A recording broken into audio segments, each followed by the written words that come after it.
नमस्कार दोस्तों, आप देख रहे हैं बी स्टार न्यूज और मैं हूं आपके साथ बुलबुल भारद्वाज। माना कि तेरी दीद के काबिल नहीं हूं मैं, तू मेरा शौक देख, मेरा इंतजार देख। वहीं देश के पूर्व प्रधानमंत्री मनमोहन सिंह का निधन हो गया है। उनके निधन के बाद से देश भर में शोक की लहर दौड़ गई है।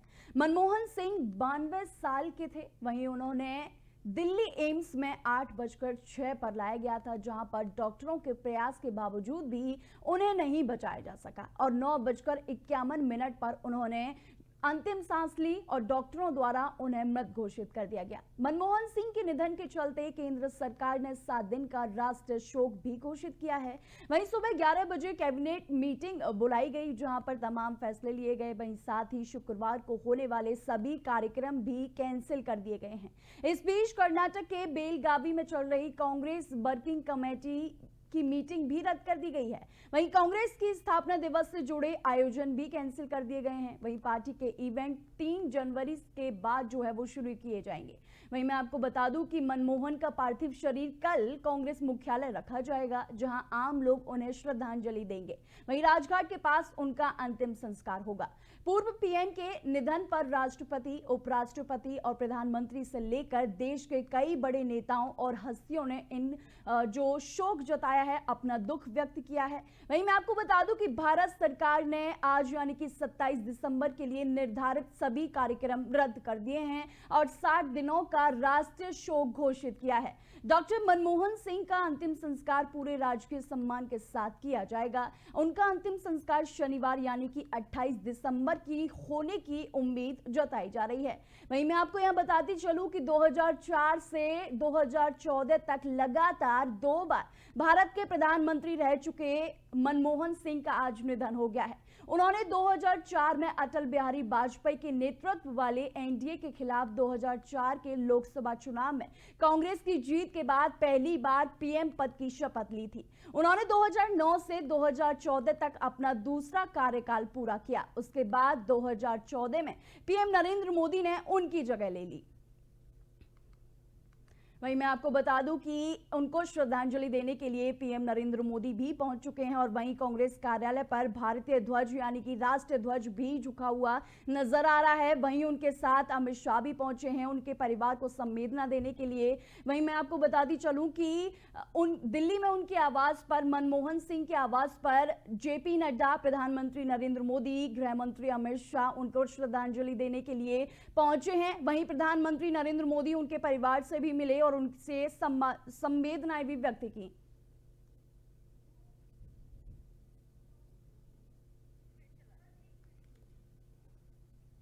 वहीं हम नजर डालते हैं शोक पर किए गए ट्वीट्स के बारे में। वहीं मैं आपको बता दूं कि प्रधानमंत्री यानी कि राष्ट्रपति द्रौपदी मुर्मू ने जो ट्वीट किया, उन्होंने कहा कि पूर्व प्रधानमंत्री डॉक्टर मनमोहन सिंह जी उन दुर्लभ राजनेताओं में से एक थे जिन्होंने शिक्षा और प्रशासन की दुनिया में भी समान सहजता से काम किया। वहीं सार्वजनिक कार्यकर्ताओं में अपनी विभिन्न भूमिकाओं में उन्होंने भारतीय अर्थव्यवस्था में सुधार के लिए महत्वपूर्ण योगदान दिया। उन्हें राष्ट्र के प्रति उनकी सेवा, उनके वेदाग राजनीतिक जीवन और उनकी अत्यंत विनम्रता को याद किया जाएगा।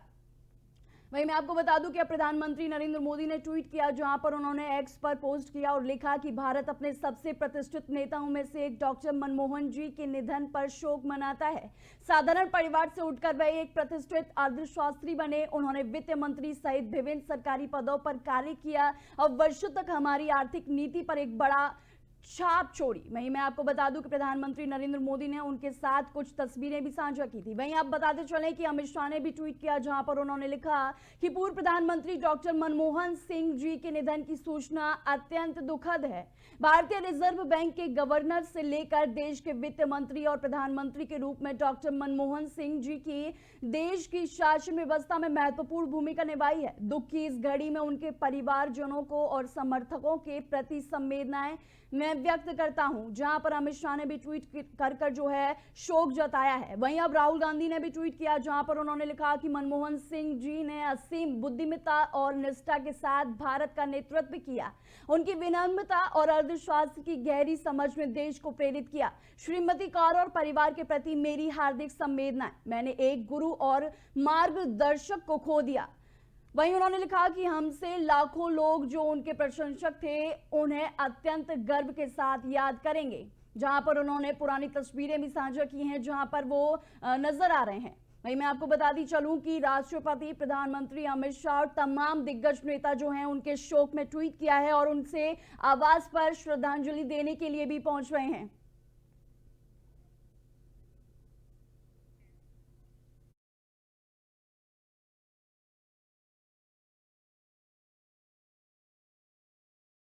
कि आज उनका 92वीं साल में जो है अंतिम जो है उन्होंने सांस ली है। वहीं मैं आपको बता दूं कि रात में उनकी तबीयत खराब होने के चलते उनको एम्स में ले जाया गया, जहां पर 9:51 पर उन्होंने अंतिम सांस ली, जिसके बाद एम्स ने इसकी जानकारी साझा की कि मनमोहन सिंह अब इस दुनिया में नहीं रहे।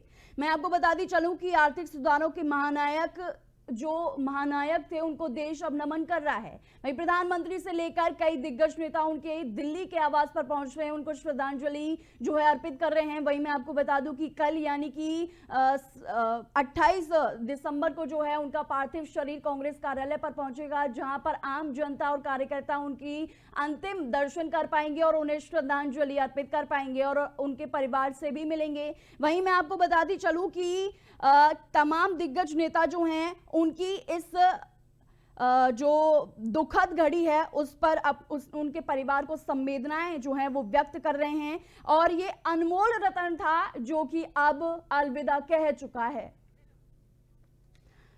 वही हमारे साथ तमाम जानकारी के लिए उनके कांग्रेस प्रवक्ता हमारे साथ जुड़ रहे हैं, डॉक्टर अजय उपाध्याय जी, जिनसे हम तमाम उनके जीवन पर प्रकाश डालेंगे, उनसे जानेंगे कि कैसे वो अर्थशास्त्री बने, कैसे वो एक गरीब परिवार से उठकर देश के प्रधानमंत्री बने, आरबीआई के गवर्नर बने, उसके बाद वित्त मंत्री भी बने। वहीं अजय उपाध्याय जी, आपका बहुत बहुत स्वागत करती हूं मैं आपका।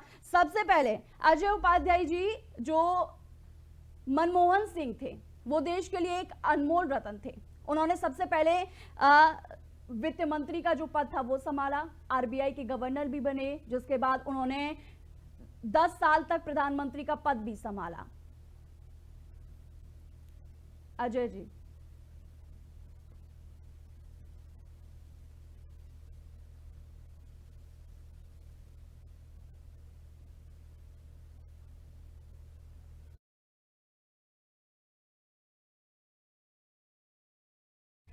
एम्स में मनमोहन सिंह ने आखिरी सांस ली, जहां पर अब देश जो है एक अनमोल रतन को पीछे जो है अलविदा कह चुका है। वहीं मैं आपको बताती चलूं कि 28 दिसंबर को उनका पार्थिव शरीर कांग्रेस कार्यालय पर पहुंचेगा। वहीं पर 7 दिन का राष्ट्रीय शोक भी घोषित कर दिया गया है। और वहीं मैं आपको बता दूं कि देश के पूर्व पीएम मनमोहन सिंह का निधन काफी दुखद है सभी के लिए। काफी दिग्गज नेता जो हैं वो उनको श्रद्धांजलि देने के लिए पहुंच रहे हैं।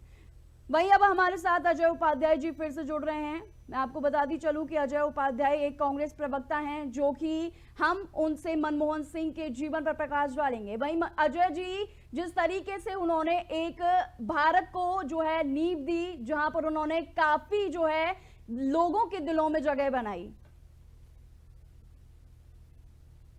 अजय जी, आवाज आ रही है आपको मेरी?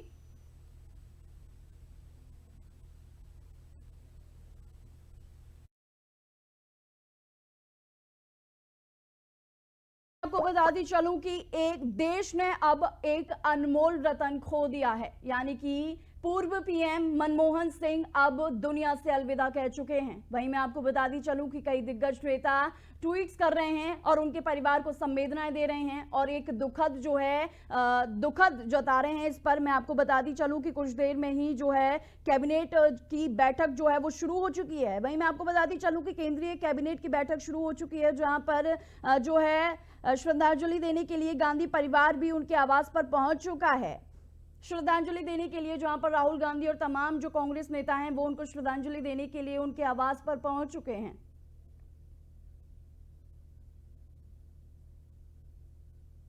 कई दिग्गज नेता जो है अनमोल रतन को जो है श्रद्धांजलि देने के लिए उनके आवास पर आज पहुंच रहे हैं और कल उनका जो है अंतिम संस्कार किया जा सकता है, ऐसी संभावनाएं जताई जा रही हैं। वहीं उनकी बेटी का जो है इंतजार किया जा रहा है, जो कि अमेरिका में है। उसके बाद जो है फैसला लिया जाएगा कि कब अंतिम संस्कार किया जा सकता है। लेकिन हालांकि अब खबर जो है वो सामने ये आ रही है कि 28 दिसंबर को जो है उनका अंतिम संस्कार किया जा सकता है। वहीं अजय उपाध्याय जी फिर से जो है हमारे साथ जुड़ रहे हैं, कांग्रेस के प्रवक्ता हैं। अजय जी, जिस तरीके से उन्होंने भारत को अपना जो योगदान दिया, किस तरीके से उन्होंने लाखों लोगों के दिलों में जो है अपनी एक नई पहचान बनाई, अजय जी।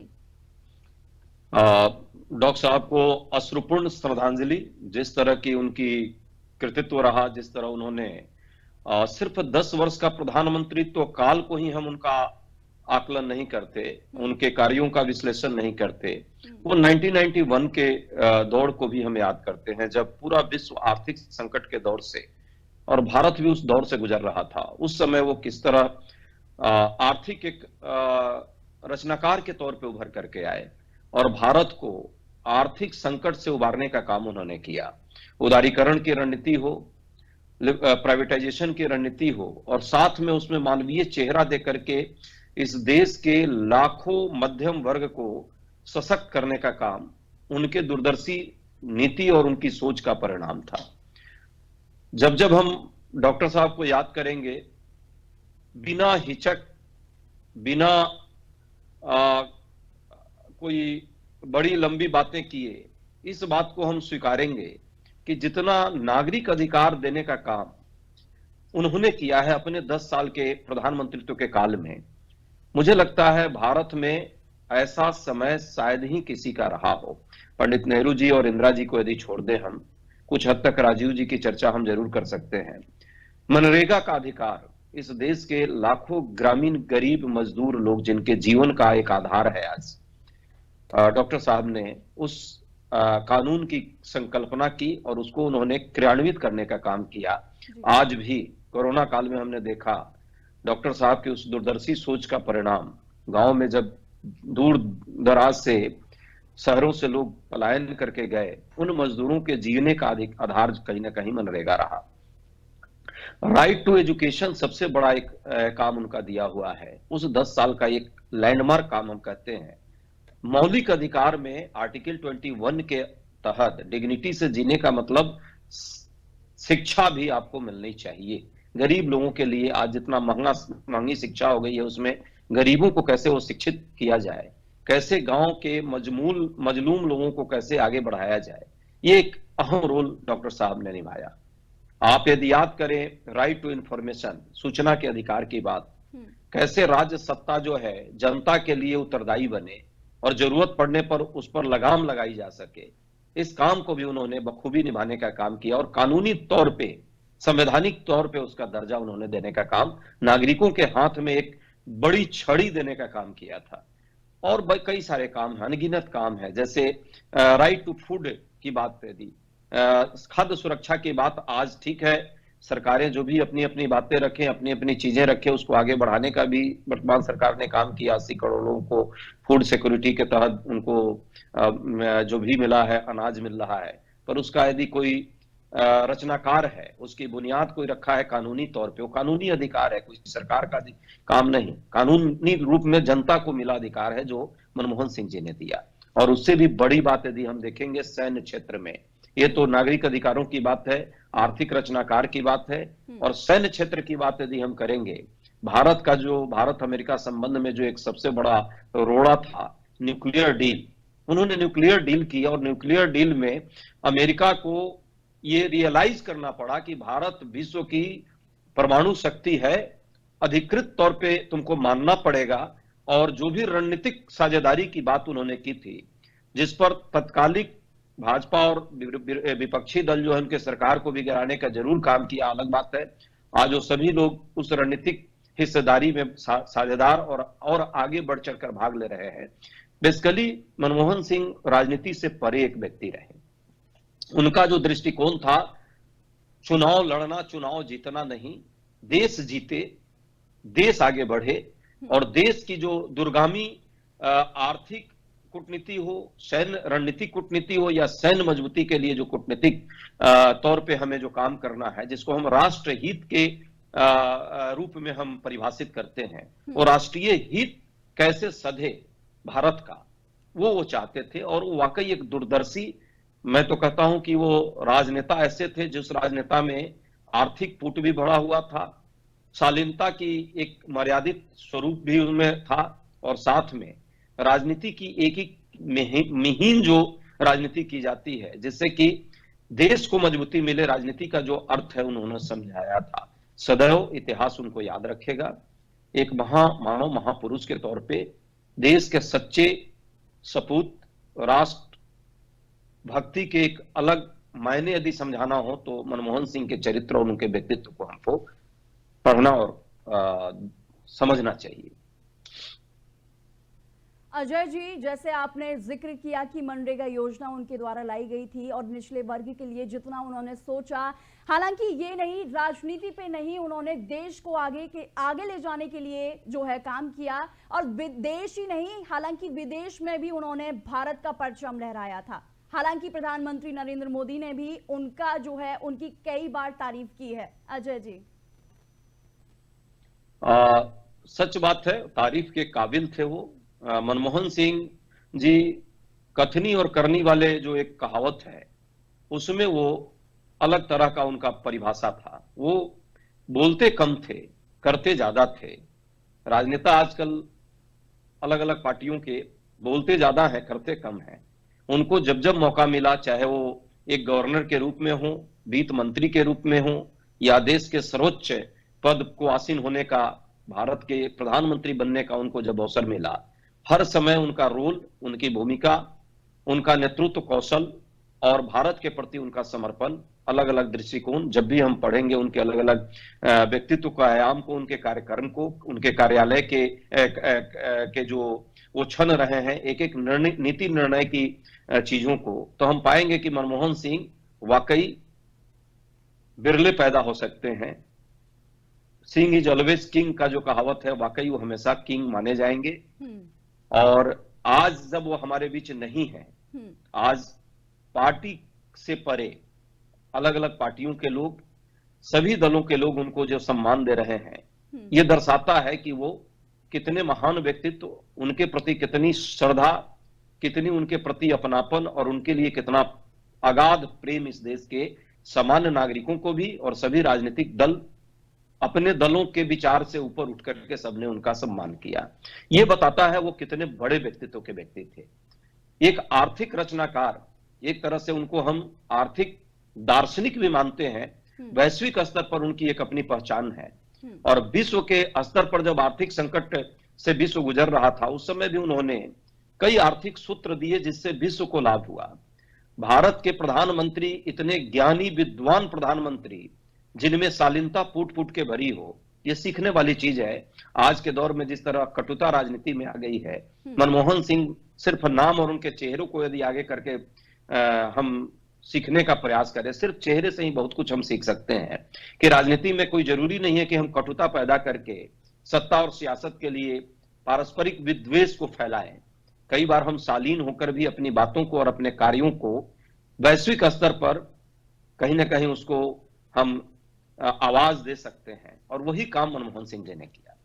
अजय जी, जैसा कि आपने जिक्र किया कि भारत की अर्थव्यवस्था में सुधार लाने का काम सबसे ज्यादा जो है मनमोहन जी को ही इसका श्रेय जाता है। उन्होंने जिस तरीके से निचले वर्ग के लिए सोचा, अर्थव्यवस्था को बढ़ाने के लिए सोचा, हालांकि उन्होंने बहुत जो है कार्य किए थे जिनको याद जो है रखा जाएगा। वहीं अगर अजय जी ये कहा जा सकता है कि वो भारत के एक अनमोल रत्न थे, जिस तरीके से उन्होंने भारत की अर्थव्यवस्था के लिए सोचा और एक भारत में अलग ही परचम जो है, अपनी एक अलग पहचान बनाई। जैसे कि एक चीज मुझे भी याद है कि जिस तरीके से वो संसद में बोलते थे, उनका शायराना अंदाज बहुत था, लेकिन दो ही शायरियों बोलकर और पूरी संसद को जो है चुप करा देना, या फिर दो ही लाइन बोलकर सभी को अपनी बात जो है स्पष्ट रूप से रख देना, ये काफी जो है ये दर्शाता है कि कितने सशक्त और कितने कठोर और कितने जो समझदार जो व्यक्ति थे, कि कितना उनको एक्सपीरियंस इस चीज का था, जरा इस पर भी प्रकाश डालिए कि उनका शायराना अंदाज भी काफी जो है वो देखा जा सकता था।